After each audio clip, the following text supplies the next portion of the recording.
warahmatullahi wabarakatuh. Perkenalkan, saya Fitri Widyastuti, adalah guru di SD Negeri 03 Longkean, Kecamatan Bodeh, Kabupaten Pemalang. Sekaligus saya sebagai mahasiswi PPG dalam jabatan Angkatan 3 tahun 2021 Universitas Muhammadiyah Malang.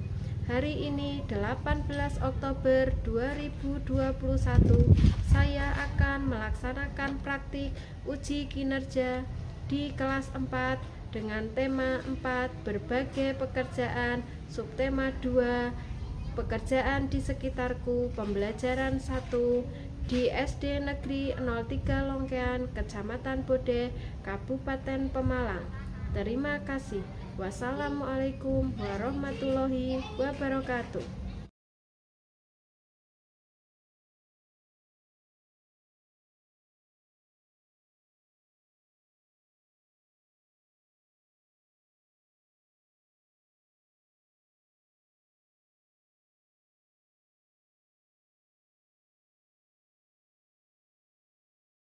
Assalamualaikum warahmatullahi wabarakatuh. Waalaikumsalam warahmatullahi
kemudian setelah berdiskusi nanti kalian dapat menganalisis alur kegiatan ekonomi.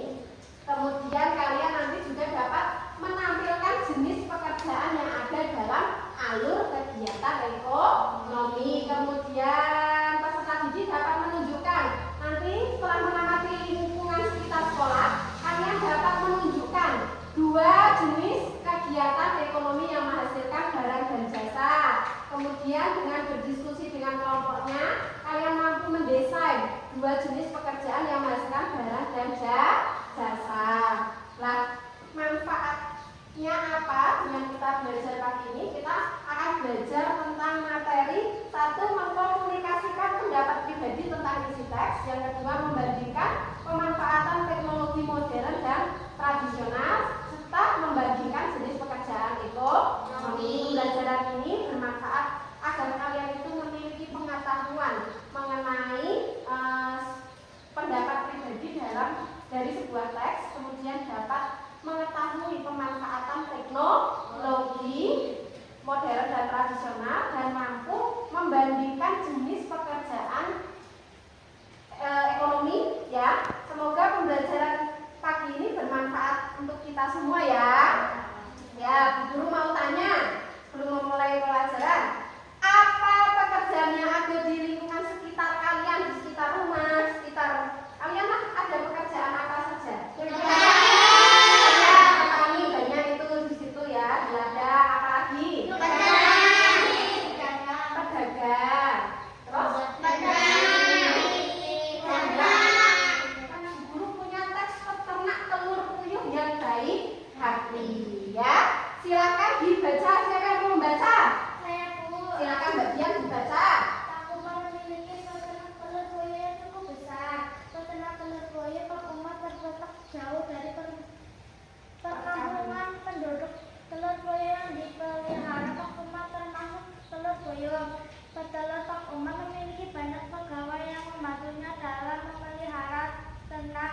Ada pegawai yang bernama Pak Budi. Ia bertugas memberi makan telur puyuh. Ada juga pegawai yang bernama Pak Budi. Ia bertugas membersihkan kandang telur puyuh. Pak Budi dan Pak Budi termasuk pegawai yang rajin. Pak Umar selalu ramah menyapa pegawai. Pak Umar juga selalu membantu Pak Budi ketika ia harus membayar sekolah anaknya. Pak Rudi juga pernah dibantu oleh Pak Umar ketika anaknya sakit dan masuk rumah sakit. Ya, Mas.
ketiga, kemudian pada LKPD yang ketiga dibuka ada contoh pekerjaan, jenis pekerjaan yang menghasilkan barang dan jasa.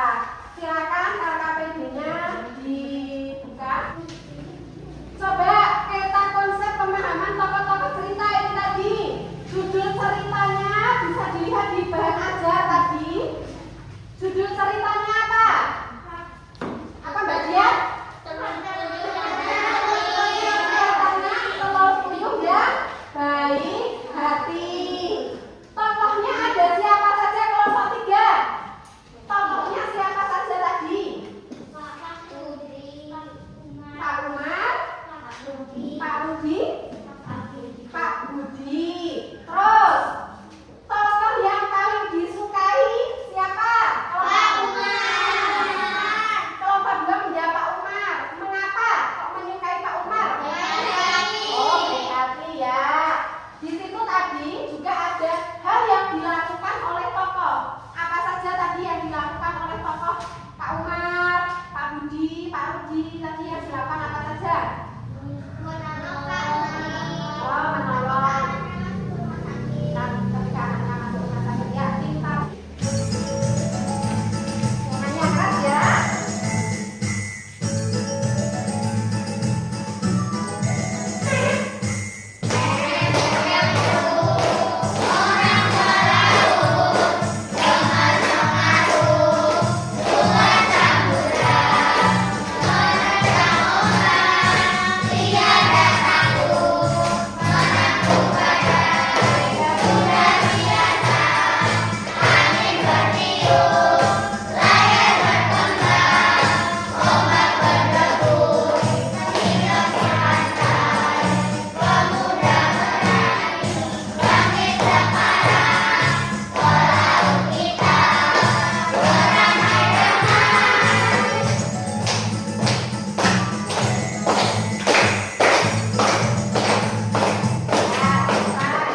Nah, di sini Bu Guru punya teks ya. Ayahku seorang nelayan tradisional. Coba perhatikan di bacaan tersebut siapa yang mau membaca? Baca Mbak Anissa. Ayah bekerja sebagai seorang nelayan tradisional. Ayah tinggal di kampung nelayan. Ayah pergi melaut pada malam hari. Ayah membawa sampan dan jaring untuk pergi berlayar. Saat berlayar, ayah harus menghadapi ombak dan badai di laut. Karena hanya menggunakan sampan, ayah tidak dapat pergi melaut terlalu jauh. Tangkapan ikan ayah kadang banyak, kadang sedikit. Semua bergantung pada cuaca. Sampan ayah tidak bermesin. Ayah tidak perlu membeli bahan bakar. Ayah mendengar sekarang ada nelayan yang modern. Kapalnya lebih besar dan menggunakan bantuan mesin sehingga tidak mudah terguncang ombak. Kapal ini menggunakan mesin sehingga memerlukan bahan bakar. Banyak pemilik kapal tidak memodulikan Penggunaan bahan bakar. Ada yang boros. sehingga mencemari lingkungan perairan.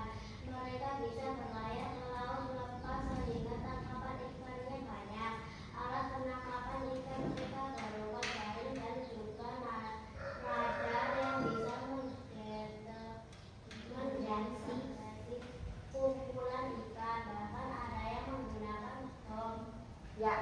Apa yang digunakan nelayan tradisional untuk menangkap ikan? Jaring. Ya, betul. Semua kelompok sudah berebut dengan baik.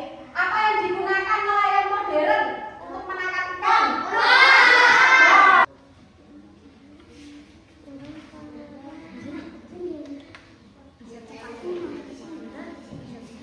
Jadi dampak positif dan negatif dalam menangkap ikan. Tapi di bacaan itu kan ada, ya. Tadi Bu Guru ulangi ini. Pada paragraf ketiga, 2 dan 3 ya. Ayah harus menghadapi ombak dan badai di laut karena hanya menggunakan sampan. Ayah tidak dapat pergi melaut terlalu jauh. Tangkapan ikan ayah kadang banyak, kadang sedikit. Semua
pada pemanfaatan sumber daya alam. Setiap pekerjaan membutuhkan usaha dan keuletan, termasuk pekerjaan sebagai nelayan. Salah satu teknologi yang dibutuhkan nelayan yaitu teknologi menangkap ikan. Teknologi yang digunakan untuk menangkap ikan yaitu teknologi tradisional dan teknologi modern. 1. Teknologi tradisional. Berikut ini beberapa peralatan yang digunakan nelayan tradisional. Yang pertama, jalan atau jaring, terbuat dari bahan serat tumbuhan atau hewan. Kedua, alat pancing. Alat pancing tradisional terbuat dari kayu yang dikaitkan dengan tali dan mata pancing. Yang ketiga, buku. Alat ini terbuat dari bambu yang dianyam berbentuk bulat panjang dan ditenggelamkan di dasar sungai atau laut. Yang keempat, tombak. Alat ini terdiri dari sebatang kayu, tali penarik, dan mata tombak. Tombak dilemparkan ke dalam air, kemudian tali penarik ditarik jika sudah mendapatkan ikan. Teknologi yang kedua yaitu teknologi modern. Berikut ini beberapa peralatan yang digunakan nelayan modern. Pertama, radar. Alat ini digunakan untuk mendeteksi kumpulan ikan. Alat ini membantu nelayan menemukan perairan yang terdapat banyak ikan. Yang kedua, pukat.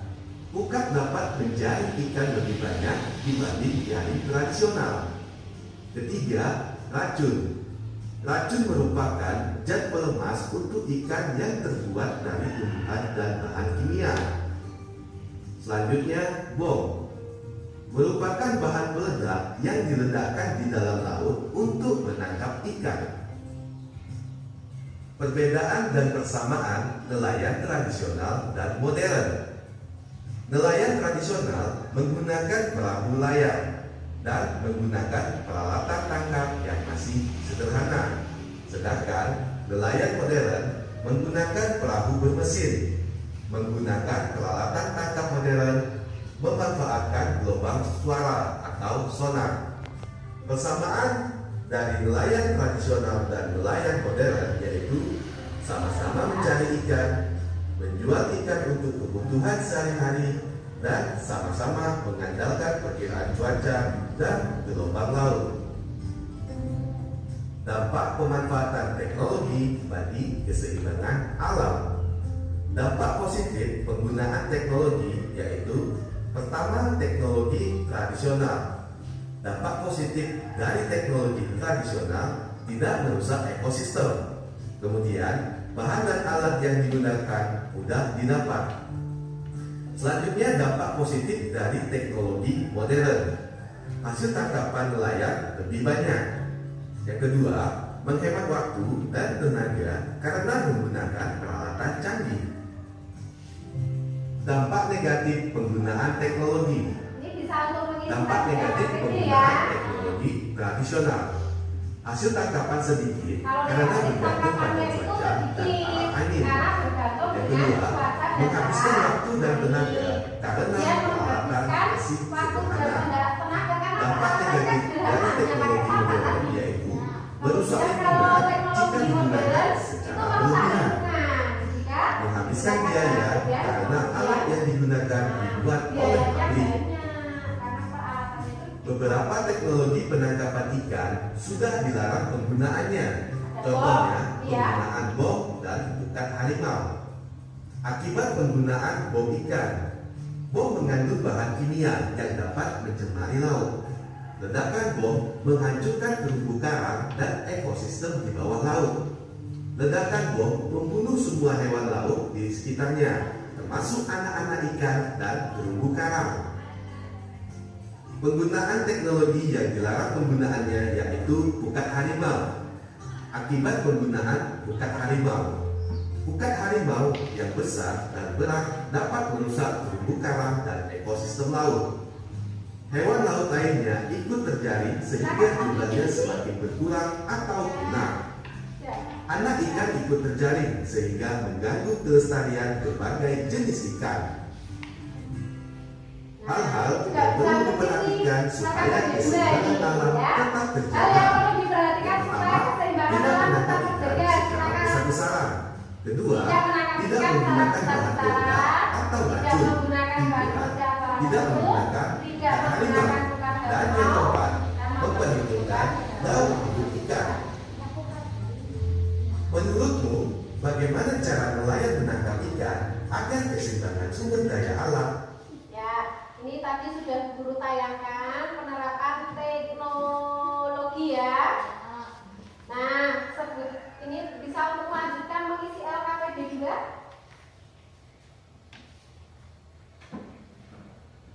Nah, Bu Guru mau bertanya, untuk LKPD yang kedua tadi, dampak penggunaan teknologi dalam menangkap ikan itu kelompok 2 coba dampak positifnya apa Mbak?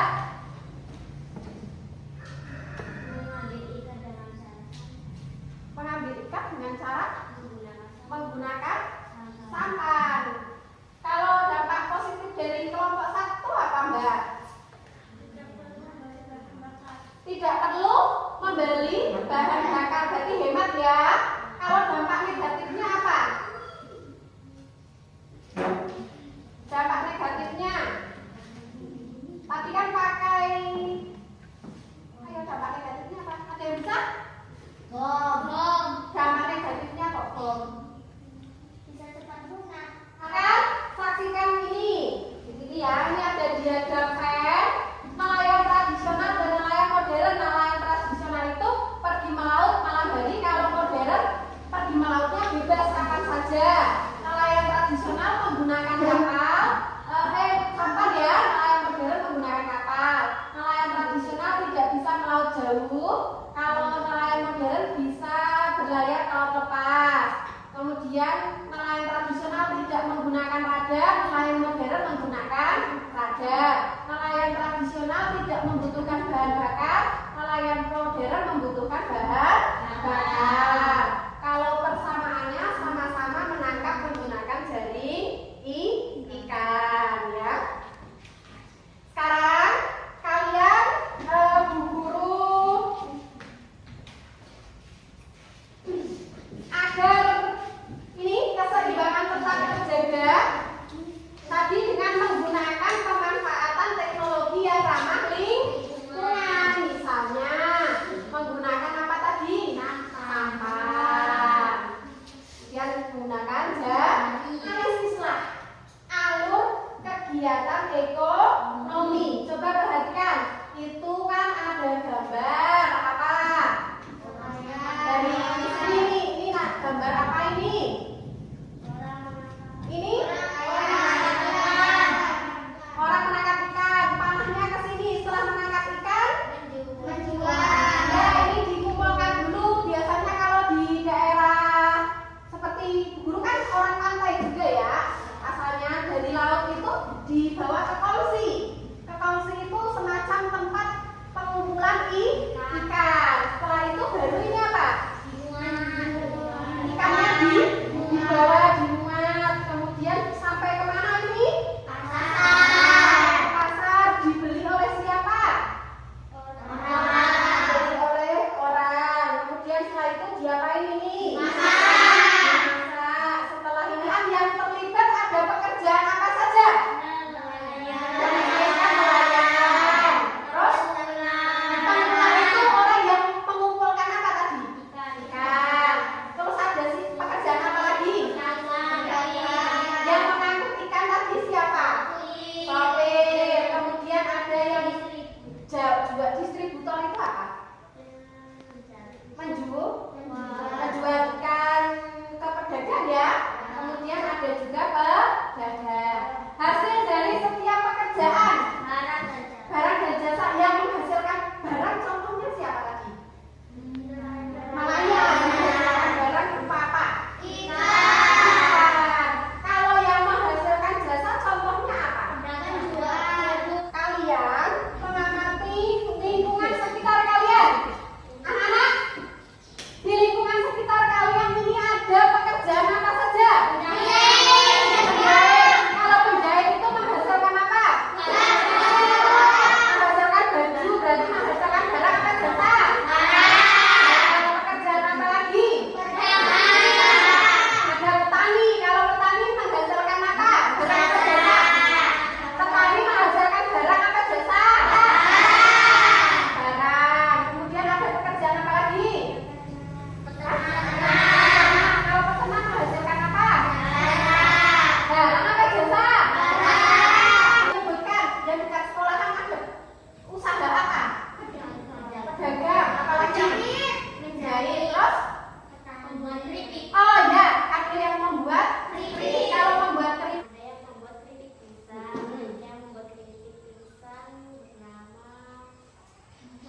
bisa. Ya, beri tepuk tangan untuk kelompok. Ya, Bu Guru punya permainan nih, ya. Bu Guru mau bermain dulu dengan kalian. Satu permainannya ini, siapa yang jatuh ke sini 5 anak nanti maju ke depan. Ya, siap. Nyanyi. Di sini senang, di sana senang, di mana-mana hatiku senang. Di sini senang, di sana senang, di mana-mana hatiku senang. Verisa dan Salsa silakan maju ke depan. Kita bermain, bawa pulpennya ke sini. Ya, 2 anak saja ya. Ini Bu Guru ada wheel of profession. Jadi roda pekerjaan. Silakan Mbak Salsa memutar. Nanti dapat pekerjaan apa? Dibaca. Saya mendapat petani. Tulislah menghasilkan barang apa jasa. Masukkan ke dalamnya. Ayo, ya. Diputar Mbak Salsa. Apa? Apa ini dibaca? Dia apa dibaca lah ke temannya? Saya dapat itu teman-teman, gitu lah. Dapat petani, ditulis menghasilkan apa? Mbak Verisa, silakan. Apa ini Mbak Verisa? Penjahit, tulis menghasilkan apa?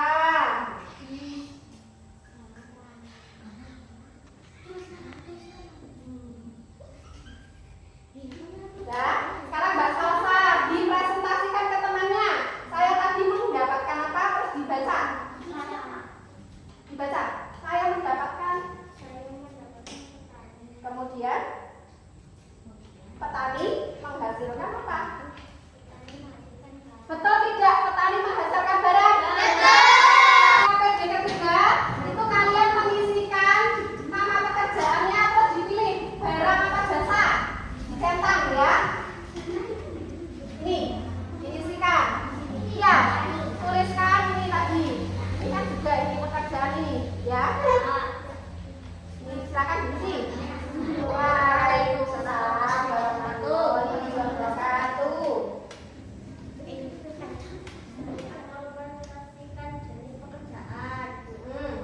Nelayan menghasilkan barang. 2. Guru menghasilkan jasa. 3. Petani menghasilkan barang. 4. Penjahit menghasilkan barang. Pembuat keripik menghasilkan barang. Dokter menghasilkan jasa. Ya, betul? Betul. Coba kalian tanggapi kelompok 1 apa yang disampaikan kelompok 3 yang disampaikan kelompok 1 sudah betul apa salah? Sudah betul. Ada beberapa yang bingung pada pemanfaatan teknologi ya, yang dampak positif dan dampak negatif. Mari kita simpulkan ya. Kalau dampak positifnya apa saja tadi? Hemat biaya.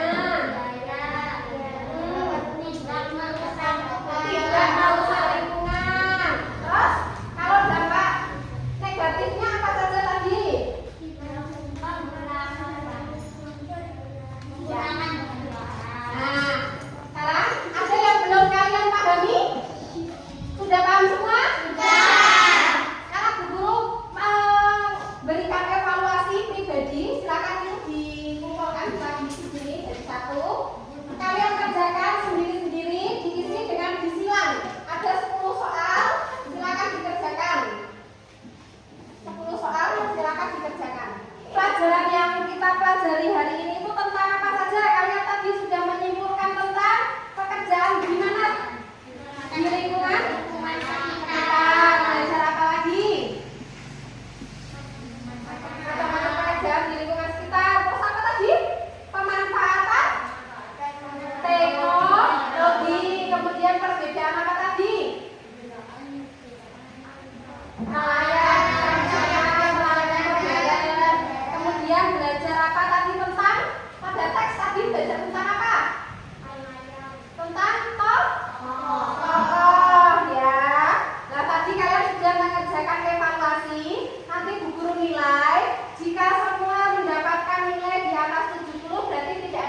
Bagaimana perasaan kalian hari ini?